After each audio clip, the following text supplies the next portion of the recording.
ये बात जो अब मैं करने जा रही हूँ इसको आपने बहुत ध्यान से सुनना है और इसको समझना है कि असल में क्या मसला क्या है। पूरी तसल्ली के साथ सुनिएगा प्लीज़ इसको ज़रा। ये किस्सा है जनाब 2020 का 9 सितंबर 2020 की बात है। लाहौर सियालकोट मोटरवे पर एक वाक़या पेश आता है। एक ख़ातून के साथ ज़्यादती होती है जिसको हम मोटरवे रेप केस के नाम से भी जानते हैं। और पूरे का पूरा जो मीडिया है, बड़े मीडिया हाउसेस, बड़े सहाफ़ी, NGOs, journalist, each and everyone, सब जो हैं वो इमरान ख़ान साहब को ब्लेम करना शुरू कर देते हैं कि जनाब आप इस पे नोटिस लें और जो मुल्ज़मान हैं उनको कैफ़रे किरदार तक पहुंचाएं। और हर कोई वज़ीर आज़म पर तनकीद कर रहा है, उस वक्त का ये जो वज़ीर आज़म हैं उन पे तनकीद कर रहा है और सब कुछ हो रहा है। अच्छा, अब बात ये है कि मार्च 2021 में वो एंटी टेररिज्म लाहौर की कोर्ट जो है वो सज़ा देती है। 2 मुल्ज़मान हैं उनको सज़ा देती है और दोनों को सज़ाए मौत सुना दी जाती है। 14 साल की कैद सुनाई जाती है, 2-2 लाख के जुर्माने सुनाए जाते हैं और भी बहुत सारी दफ़ात उसमें लगाई जाती हैं। लेकिन विक्टिम जो है वो सामने नहीं आता, विक्टिम का नाम सामने नहीं आता। विक्टिम कौन है? विक्टिम एक ख़ातून थी, बच्चे थे उनके साथ, जो थोड़ी बहुत चीज़ें पता चलती हैं क्योंकि विक्टिम सामने आना नहीं चाहता और मीडिया में भी उसको रिपोर्ट नहीं किया जाता। बट स्टिल इंसाफ भी उनको मिलता है और फिर सारा किस्सा जो भी था वो आप सब ने फॉलो किया उस केस को, सबको पता है कि वो क्या हुआ। क्योंकि विक्टिम जानता है कि मेरी सोसाइटी जो है वो किस तरह की है, मुझे किस तरह से बाद में ट्रीट किया जाएगा। वाक़या वो भी पंजाब की हुदूद में होता है, लेकिन नज़रें होती हैं वफाक पर, नज़रें होती हैं मुल्क के वज़ीर आज़म पर कि जनाब आप नोटिस लें और आप ये सारा कुछ करवाएं, आप तो मिसोजिनिस्ट हैं, आपके ख़वातीन के बारे में रिमार्क्स अच्छे नहीं हैं और ये सारा कुछ पूरे का पूरा मीडिया ये करता है। फिर जनाब आ जाते हैं 4 साल, ठीक ऑलमोस्ट 4 साल बाद 2024 में अक्टूबर में वाक़या पेश आता है पंजाब कॉलेज का जो अब चल रहा है। वही सारे मीडिया हाउसेस, वही सारे एंकर्स, वही सारे बड़े सहाफ़ी और वही सारे वो ये डिमांड कर रहे हैं कि विक्टिम सामने तो आओ।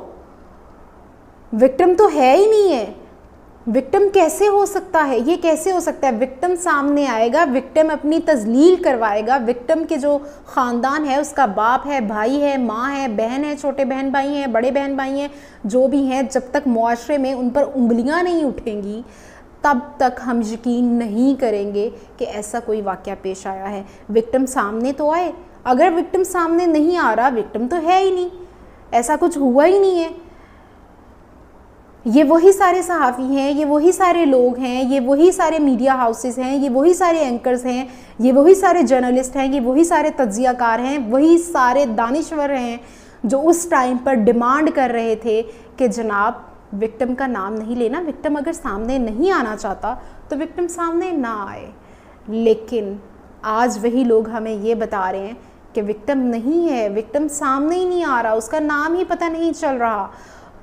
तो उस कॉलेज के जो हज़ारों स्टूडेंट्स हैं वो क्यों सरापा एहतजाज हैं? सिर्फ एक कैंपस की आप तादाद निकाल के देख लीजिए, आपको पता चल जाएगा एक कैंपस में कितने स्टूडेंट्स हैं। एक क्लास के फर्स्ट ईयर के स्टूडेंट्स, उसके सेक्शंस, उसकी subject wise, pre medical, pre engineering, general science और ICS और इन सब की ये आप तादाद निकाल के देखें, आपको खुद अंदाज़ा हो जाएगा कि कितने स्टूडेंट्स हैं। लेकिन उसके बावजूद आप सब ये कह रहे हैं कि विक्टिम जो है वो सामने नहीं आ रहा, इसलिए विक्टिम तो है ही नहीं है। क्या आप सब ये नहीं जानते कि ये मुआशरा किस तरह का है? क्या आप सब ये नहीं जानते कि सोसाइटी किस तरह की है? आप क्यों चाहते हैं कि वो सामने आए, उनकी तजलील हो, मुआशरे में उन पर उंगली उठे और वो शर्मिंदा फिरें? तब जाकर आप यकीन करेंगे कि कुछ हुआ है। और इसी सूबे की एक वज़ीर आला जो है वो ख़ातून है, उन्होंने अपनी पहली तकरीर में फ़रमाया ख़वातीन मेरी रेड लाइन है। और उसी ख़ातून की काबीना की एक जो मिनिस्टर हैं वो आकर ट्वीट करती हैं, वो इतला देती हैं जनाब हम भरपूर कोशिश कर रहे हैं कि हमें पता चले, लेकिन कोई सामने नहीं आ रहा। कोई सामने आएगा तब हम यकीन करेंगे कि कुछ हुआ है। लेकिन वही ख़ातून अपने केसेस भुगत रही हैं, दीगर अपने सियासी मुखालिफिन के ख़िलाफ़ वो चला रही हैं केसेस और सब कुछ कर रही हैं कि जनाब ये मेरी किरदार कुशी कर रहे हैं। इस वक्त जिस शहर में ये वाक़या, मुबैना वाक़या जो पेश आया है, उस शहर की वो सूबाई दारुल हुकूमत है। वहाँ पे जो चीफ़ जस्टिस हैं उस सूबे की, लाहौर हाई कोर्ट की, वो ख़ातून है।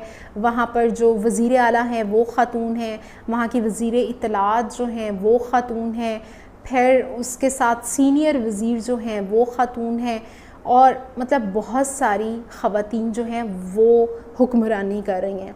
लेकिन वहाँ पर एक ख़ातून, एक बच्ची को ये आवाम के सामने आकर साबित करना है कि मैं हूँ, मेरे साथ कुछ हुआ था, ताकि मेरी आने वाली ज़िंदगी आगे अजीरन हो जाए, ताकि लोग मुझसे सवाल करें कि तुम में तो कुछ ऐसा था, इसी वजह से कुछ हुआ होगा। शायद तुमने कपड़े इस तरह के पहने हो, शायद तुम खुद ही उनसे बात करती हो किसी ड्राइवर या गार्ड से, शायद तुमने खुद ही उनसे काम निकलवाना हो। ये सारे इल्ज़ामात मेरे पर लगें, उसके बाद जाकर साबित होगा कि जनाब मैं ही थी वो लड़की, मैं ही थी वो ख़ातून और मेरे साथ ही ये हुआ है। ये इतने लोग जो सरापा एहतजाज हैं, जो स्टूडेंट्स हैं, उनके साथ जो पंजाब पुलिस ने किया है ये भी आपका किया धरा है। पंजाब पुलिस के मुंह को जो खून आपने लगाया है पिछले 2 साल से, ये वही खून आज नज़र आया है कि उनको तमीज़ और तफरीक और तहज़ीब भूल गई है कि एक सियासी जमात पर क्रैक डाउन में और टीनेजर्स जो स्टूडेंट्स हैं उनको हैंडल करने में कितना फ़र्क है। उनके मुंह को जो खून लगा है कि इसकी आंख निकाल दो, उसका नाक तोड़ दो, उसका कान काट दो, इसका बाजू काट दो, उसकी टांग तोड़ दो, ये जो खून लगा है उनके मुंह पर, ये उनके डीएनए से जल्दी नहीं जाएगा। ये जब तक जाएगा तब तक बहुत देर हो चुकी होगी और हो सकता है तब तक आपका वक्त ख़त्म हो चुका हो। फिर आपने ये रोना पिटना और ये सारी चीज़ें नहीं करनी कि जनाब ये पंजाब पुलिस क्या कर रही है। पंजाब पुलिस के मुंह को ये खून आप ही ने लगाया है, इसलिए इंतज़ार मत कीजिएगा कि ये बदल जाएंगे। इनको जब तक बदलने का टाइम आएगा तब तक बहुत देर हो चुकी होगी। हो सके तो आप ये अल्फाज कहीं लिख लीजिए, ऐसा ही होगा।